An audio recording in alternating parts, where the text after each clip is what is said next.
好，最後啦，第5點啦，已經係確定咗開設自己嘅寵物店，完全係想投入呢一個服務嘅同學仔呢。咁呢一個呢，你就要聽清楚啦，因為我本人呢，自己呢都係20幾年寵物嘅服務，即係老闆啦叫做，咁而家就唔係啦，而家最主要都係做管理啦，因為都老啦，都退休啦，都做唔到咁多好勞動性嘅工作啊，咁都要即係講翻我自己啦。咁我開過獸醫診所啦，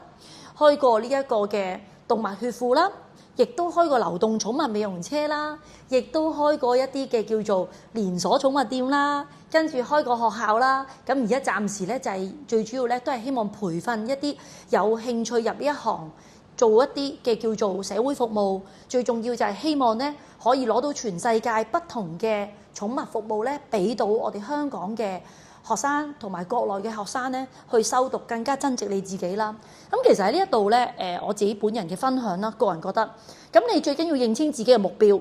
你嘅目標係好直接、好正確，就係我想開業，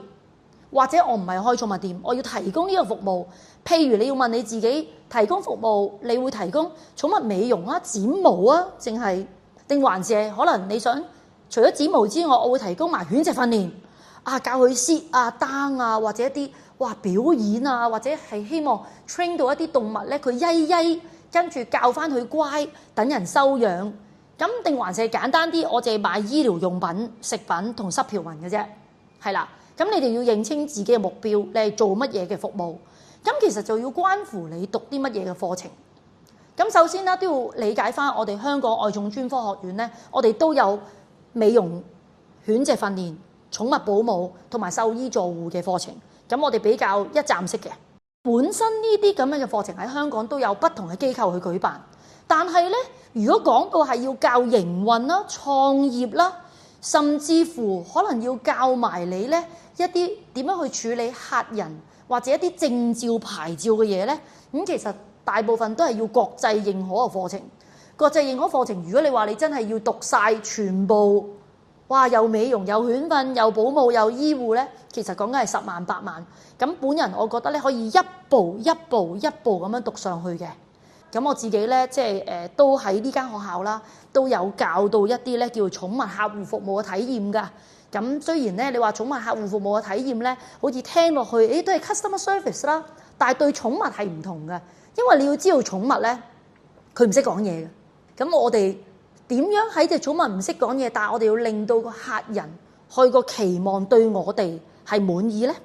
咁一啲就係一個嘅叫做課程嘅部分，我本人親自會去做一個教學啦。